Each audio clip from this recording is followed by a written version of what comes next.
জনকণ্ঠ ডিজিটালে সকলকে স্বাগত জানাচ্ছি। আমি জিয়াউল হক। এই মুহূর্তে আমরা রয়েছি বরিশাল জেলার বাকেরগঞ্জ উপজেলার পৌরসভার ৬ নং ওয়ার্ডে। পৌরসভার ৬ নং ওয়ার্ডে যে প্রয়াত সাংবাদিক দিন মোহাম্মদ দিনু, তিনি যে ২০২২ সালে মৃত্যুবরণ করেন, এরপর থেকেই কিন্তু তার যে বৃদ্ধ বাবা মা, তাদের যে মানবতার জীবনযাপন সেটি নিয়ে কিন্তু গতকালকে জনকণ্ঠ ডিজিটাল একটি সংবাদ প্রকাশ করা হয়।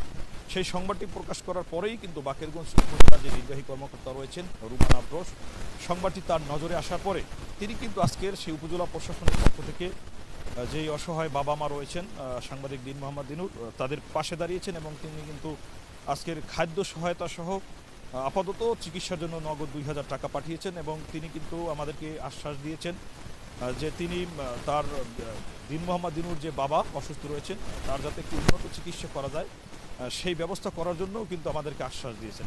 দর্শক, উপজেলা প্রশাসনের পক্ষ থেকে দেয়া যে নিত্য প্রয়োজনীয় সামগ্রী এবং চিকিৎসার জন্য যে ইউনের পক্ষ থেকে ব্যক্তিগতভাবে যে ২,০০০ টাকা, সেটি কিন্তু আমরা এই মুহূর্তে দিনুর যে মা রয়েছেন তার হাতে কিন্তু আমরা তুলে দিয়েছি।